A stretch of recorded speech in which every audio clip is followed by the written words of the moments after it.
You know, I was just thinking there when I was doing the fast days of the week that survivalists, what they call survivalists, and preppers, and people who store food and store tools and learn skills and do people bushcraft and who get themselves ready for a disaster, you know, that may or may not come.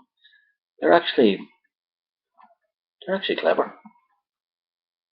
You know, it just made me realize that it's like if something happened, like something like, you know,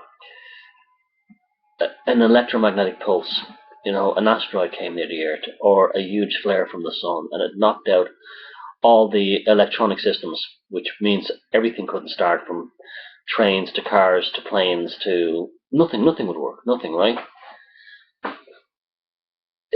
I couldn't imagine how people today would survive. It just dawned on me. You'd be dealing with their, you know, their trauma on two levels, right?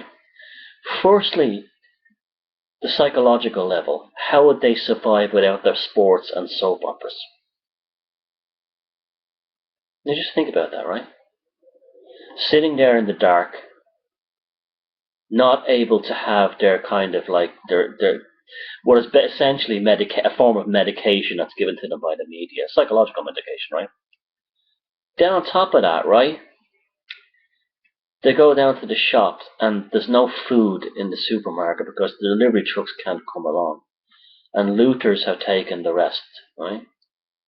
Also, because they will be used to mainly junk food with low nutrition and, you know, low vitamins, they will quickly crash, particularly because of the high carbohydrates in most modern diets. You're talking about people here who don't really cook. They buy all the convenience foods and fast foods, right? Many of them don't even know how to like prepare. You know, they don't even know what basic nutrition is. They just fill up on calories. So that happens, right? It really would be like the Colin McCarthy book, The Road. It really would. Or the movie. The movie was pretty good too. But you would have the psychopaths who would actually become the cannibals. And they would be doing things like that. They would be cannibalizing people.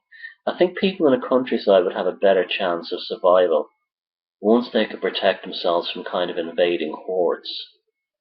Because you'd have farmers who would share their milk, and they would breed cattle and breed pigs who can live off grass and things like that. Particularly in a country like Ireland would be so bad where you know, you have a temperate climate. It would be very much more difficult than a cold climate. But people who would have guns could hunt deer and, you know, things like that. And they would survive. God help anyone in a city. That would be terrifying. Because you would have people who, their lives are so completely controlled. They're medicated by media, by social interactions, by behaviorism, in terms of their job and stuff like that. By even things like alarm clocks. They're bloody mobile phones and cell phones, for God's sake.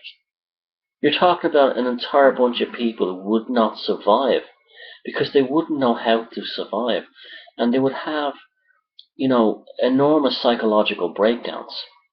On top of that, you might have people who, after a few days or a few weeks, when they're really starving, and they would have food in their garden like nettles and dandelions and haws and all kinds of berries. They wouldn't know how to eat them. So then they would start attacking people in their houses who still might have been able to somehow survive on a bit of food. And the ones, if they had weapons like a machete or a hammer even, a guy could take on 10 of those guys and kill them. Easy, no problem. Because they wouldn't have the physical strength from the, you know, the glycemic shock of not having their carbs. They'd have no protein. And yet, you see people say, oh, these survivalists and preppers are nutcases. They're paranoid nutcases. You know what survivalists and preppers are? You know what they really are? Our great-grandparents.